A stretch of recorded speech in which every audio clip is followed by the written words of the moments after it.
پھر بخاری کے اندر روایت موجود ہے، سنو صحابہ کس طرح حضور کا ادب کرتے تھے، یہ بھی بخاری کی روایت ہے۔ نبی پاک صلی اللہ علیہ وسلم کسی قبیلے میں صلح کروانے کے لیے تشریف لے گئے، ظہر کی نماز حضور جماعت کروا کے گئے، اور حضور نے فرمایا کہ اگر وقت مجھے زیادہ لگ جائے نا تو عصر کی جماعت کروا لینا۔ حضور اتنا کہہ کے تشریف لے گئے، عصر کا وقت ہو گیا، بلال حبشی نے اذان پڑھ دی، جماعت کا وقت ہو گیا، صحابہ جمع ہو گئے، اب بالکل نماز کا وقت آ گیا تو سارے صحابہ نے جناب صدیق اکبر کو پکڑ کے مصلی پہ کھڑا کر دیا۔ کس کو کیا جی؟ صدیق، ہاں آج لوگ یہ بھی نعرہ لاندے ہیں دما دم مست کلندر علی دا پہلا نمبر، میں کہا اے گل تہاڈی صحیح نہیں ہے، دما دم مست کلندر تے ابو بکر دا پہلا نمبر۔ ہاں جی، حضور صلی اللہ علیہ وسلم کی ظاہری حیات کے اندر بھی صدیق اکبر نماز 27 نمازیں پڑھائی ہیں، صدیق اکبر نے حضور کی ظاہری حیات کے اندر مسجد نبوی کے مصلی پہ کھڑے ہو کے۔ اب سنیو، یہ بھی بخاری کے اندر روایت موجود ہے، صحابہ نے صدیق اکبر کو آگے کھڑا کر دیا، صدیق اکبر نے 2 رکعتیں پڑھا لی نماز کی، 2 باقی تھی، اتنے میں جانے جانا نبی پاک صلی اللہ علیہ وسلم تشریف لے آئے مسجد میں۔ صحابہ پڑھ دے نماز پہنے عبادت رب دی، لیکن ویکھو مصطفیٰ دا ادب صحابہ کیویں کیتا۔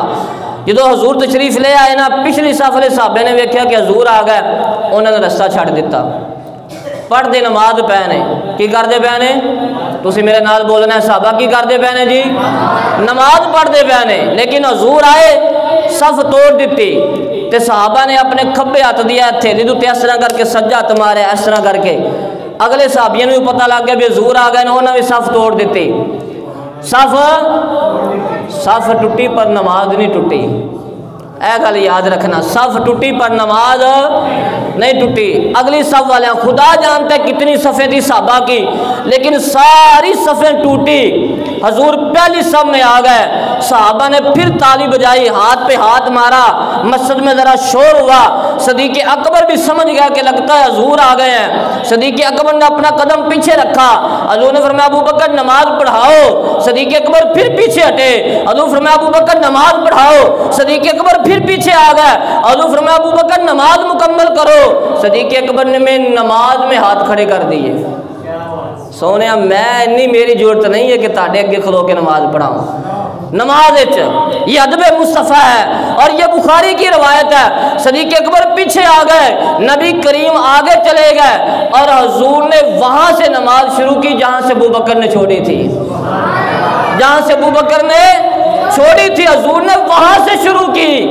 اب صفیں ٹوٹتی رہی لیکن نماز نہیں ٹوٹی، رب کی عبادت بھی ہوتی رہی، مصطفیٰ کا ادب بھی ہوتا رہا۔ میرے کریم آقا نے نماز مکمل کرنے کے بعد کہا ابو بکر جب میں نے کہا تھا کہ نماز پڑھاؤ تم نے پڑھائی کیوں نہیں؟ عرض کی یا رسول اللہ ابو قحافہ دے پتر دی اتنی مجال کہ امام الانبیاء نو نماز پڑھاوے، ابو قحافہ دے پتر دی، حالانکہ صدیق اکبر چاہتے تھے اپنا نام ہی تو لے سکتے سی، آپ دے القابات بھی بڑے نے، صدیق اکبر دا اصل نام عبداللہ سی، ابو بکر بھی آپ دی کنیت ہے، آپ چاہتے اپنا نام ہی لے سکتے سی، اپنا کوئی لقب بھی پکار سکتے سی، لیکن اتھے بھی ادب نو سامنے رکھیا۔ عرض کتنی سونے ابو قحافہ دے پتر دی اتنی مجال،